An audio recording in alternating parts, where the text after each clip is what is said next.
తిరుపతిలో లడ్డు కల్తీ జరిగితే అక్కడ లోపల వంట చేసేదంతా ఎవరు?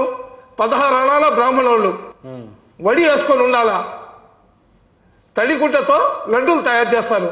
చేస్తే ఒక తల్లికి కొన్ని ఛానల్, యూట్యూబ్ ఛానల్ ఉన్నాయి, వాళ్ళు ఉదయం లేస్తే జనాల్ని రెచ్చగొట్టి ముస్లింలను తిట్టించడమే వాళ్ళ జీవిత ఆశయంలాగా పెట్టుకున్నారు.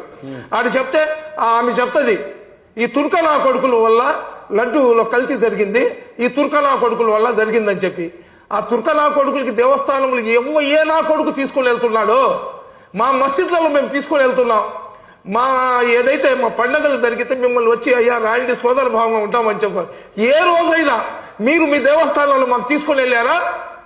మా దర్గాల కార్యక్రమాలు, మస్జిద్ల కార్యక్రమాలు, మిలాద్ నబీ కార్యక్రమాలు జరిగినప్పుడు స్టేజ్ల మీద మిమ్మల్ని తీసుకొని వచ్చి మా నెత్తి మీద పెట్టుకుంటాము. మీ బ్రహ్మోత్సవాలు, మీ తిరునాళ్ళు, మీ దేవుళ్ళ ఊరేగింపులు జరిగినప్పుడు ఏదైనా ఒక ముస్లింకి మీరు స్టేజ్ మీద కూర్చోబెట్టినారా? మీరు ప్రసాదాలు తినరు అంటున్నారు.